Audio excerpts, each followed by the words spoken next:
భర్తను కరెంట్ షాక్తో చంపేసి పూడ్చిపెట్టిన దారుణ ఘటన కూకట్పల్లి పిఎస్ పరిధిలో కలకలం రేపింది. 2 రోజుల క్రితం జరిగిన ఈ ఘటన ఆలస్యంగా వెలుగులోకి వచ్చింది. కేపీహెచ్బీ పిఎస్ పరిధిలోని మిత్రా హిల్స్లోని అపార్ట్మెంట్లో వాచ్మెన్ భార్యాభర్తలు కవిత, సాయిలు పనిచేస్తున్నారు.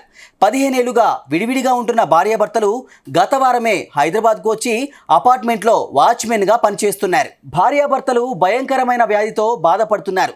ఇరువురికి కూడా వేరువేరుగా అక్రమ సంబంధాలు ఉన్నట్లు తెలుస్తోంది. భర్తపై విరక్తి చెందిన కవిత, ఆమె చెల్లెలు భర్తతో కలిసి సాయిలకు కరెంట్ షాక్ ఇచ్చి హత్య చేసినట్లు తెలుస్తోంది. మృతదేహాన్ని నివాసానికి సమీపంలో పూడ్చిపెట్టారు. ఆ తర్వాత వారి స్వగ్రామం పాతలింగయ్యపల్లి గ్రామ సర్పంచ్ కృష్ణయ్యకు ఫోన్ చేసి తన భర్త ఇసుక పనికి వెళ్ళి తిరిగి రాలేదని సమాచారం ఇచ్చింది.